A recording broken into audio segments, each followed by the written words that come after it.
in that we prepare our youth for this. Our children, when they're growing up, it's very important to prepare them for that, especially when they are in grade 6 and 7. That's when they are approaching that period. Do not leave that to the last moment, and then they might be scared. Girls, when they see the blood, or they go to the wrong source and they get the wrong information. So if you are not teaching them the right teaching, they are gonna go and learn, and there's no guarantee. They might learn in a bad way. Imam Suhnun, he's one of the great Imam of Malikiyah.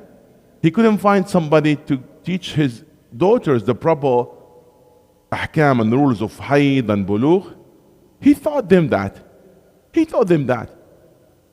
There's nothing wrong with this. There are 9 ladies asked the Prophet about hayd.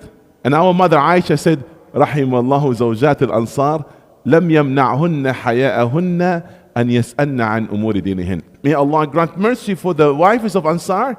Their modesty and chastity never prevent them of asking about their deen. لن يبلغ العلم مستحن أو متكبر. If you have arrogance or you are shy, you are not going to learn your deen. So you should ask. And us, as a parent and as teachers, we should really be aware of that. We teach them even before they ask about those rules, which is really important. There's nothing embarrassed about it, but we need to teach it in a right way. So it's very important. I said the grade 6 and 7, yes? But you know what? Unfortunately, nowadays, the age of bulugh, it comes earlier and earlier. And that's a problem. This Ramadan, I received a call from 3 parents. 2 about girls and 1 about a boy. The girl, one of them, 8 years old and has the symptoms and sign of bulugh. And the other 9 years old. And the boy, he's 9, something like that. They said they're still young kid. How would they be able to fast? And this is a big problem because of the hormone system is messed up because of the intake and what they consume. Be aware of feeding them everyday chicken. That will happen the easy way. They like it. And they inject hormones in the chickens. The time when they are feeding them, and even after slaughtering them, sometimes, if you feel it, they inject fluid in there. If you squeeze the meat, you will see the drops that comes out.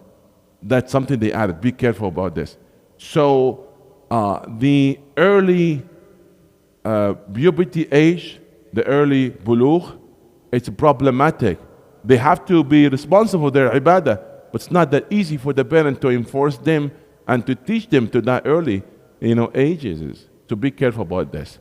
So the main sign for bulugh for the man is the wetting, and for the girl, it's the hayd, where starting of her menses, her period. That's a main, signs. However, there are other side signs. That's where the change of the body. There are some signs of the change of the body. For the man, with increase of muscles. For the girls, there are growth of some organs and parts, of their bodies. So there is signs of that. And sometimes some of the signs you can notice. There are 4 signs as a parent you can notice. The scholars have said, فرق الأرنبة وخيط الرقبة غلد الصوت وخيط الرقبة فرق الأرنبة رائحة الإبطين وفرق الأرنبة رائحة الإبطين فرق الأرنبة غلد الصوت وخيط الرقبة. They said رائحة الإبطين. This is the smell that comes out from their armpit, especially after the gym class. That's a sign the growth of the hair, because that's one of the sign, the growth of the hair under the armpit or on top of their legs. They call the العانة. نبات الشعر الخشن, that's around that area, that's a sign of bulugh. رائحة الإبطين وفرق الأرنبة, the split of their nose here. That's when they are, before that, it's one piece. But when they reach that age, that's just being siblet, if you can't touch it here. And غلظ الصوت, the change of their voice. The boys was ولا الضالين behind you. Oh, mean, you said, you know what? What's going on? Just a few days ago, he said, mean, soft now, you know. Okay. So this is a sign of bulugh. So for the man will be strong, for the girls will be sharp and soft, you know. And the khaytul raqaba. Some of our teachers, they come and they measure for us. We wonder why, what's going on, and then they know. There's a method that they can measure it, and we can maybe teach you if you have children, how to measure that, and you guess if they are in or they are close by or they already past that age. You know, you could figure out that. Now, if none of those signs appear, then they go by ages. In Malikiya, for example, they said 18. I seen that the maximum part. Shafi'iyya, they said 15. From biological point, the scientists, they said 14 and a half, very close to the Shafi'iyya. So we'll say, with the Shafi'i madhab, that's reasonable. If your child, none of those signs appear, where it comes around 13 years old, 13 and a half, 14, nothing all of that. When he reached 15, tell him, my son, my daughter, you are in already. This is the age where you are responsible. You stand for yourself. So if none of those signs came up, then you go by the age of the child. And again, this is just a glimpse here and there, but it's very important that we teach our children, those types. Maybe indirectly.